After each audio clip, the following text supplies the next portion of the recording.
With our residential property taxes skyrocketing, what is your view? What are your plans to help property taxes stay in check? Mr. Nelson. Right to the fire first, huh? I've written a couple of paragraphs on property taxes and you know, the word freeze comes up, the words tap the brakes comes up, a lot of words come up, but I think the biggest thing to do is to just look at where we're at and where we're at in relation to the rest of the world and make sure that we're not overcharging our citizens on property taxes just because the price of everybody's house has gone through the roof because everybody wants to live here. Mr. Kavanagh. 90 seconds is going to be hard. Three things. One, it's good governance. So you've got about $30 million right now in unallocated budget surplus dollars. Now's not the right time for the cities to be taking a property tax increase. How do we prolong or how do we prevent property taxes from going up in the future? Two suggestions.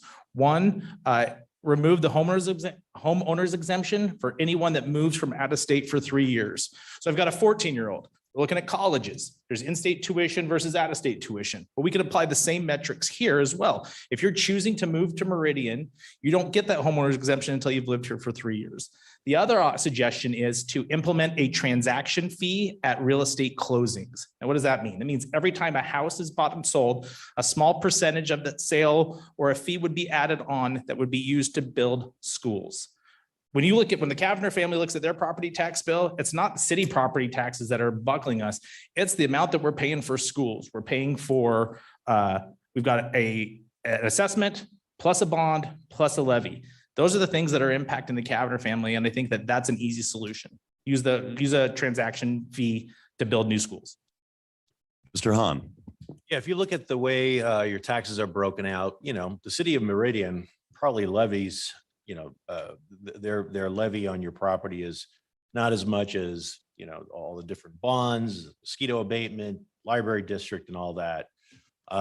So it's a tough call. And I think, you know, from my perspective, when you're in business, you have to look at where you're spending the money so that you don't have to keep grabbing money from the taxpayer. So I would probably look at it from a budgetary perspective, which is even tougher because the city of Meridian spends its money pretty well and is pretty tight, but I think there could be areas of improvement. So With residential property taxes skyrocketing, what is your view? What are your plans to help property taxes stay in check? Mr. Borton.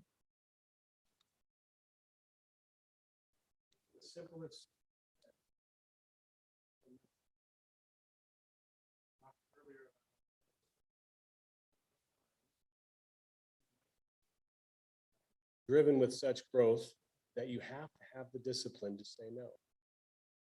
To encourage growth in some areas and note that we're not able to be everywhere at all times. Say no, even when it's not popular, even when there might be pressure to do otherwise.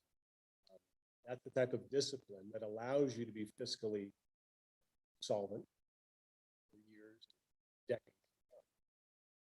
If you want to have an ability to maintain your levels of service and all the things that we cherish in our community,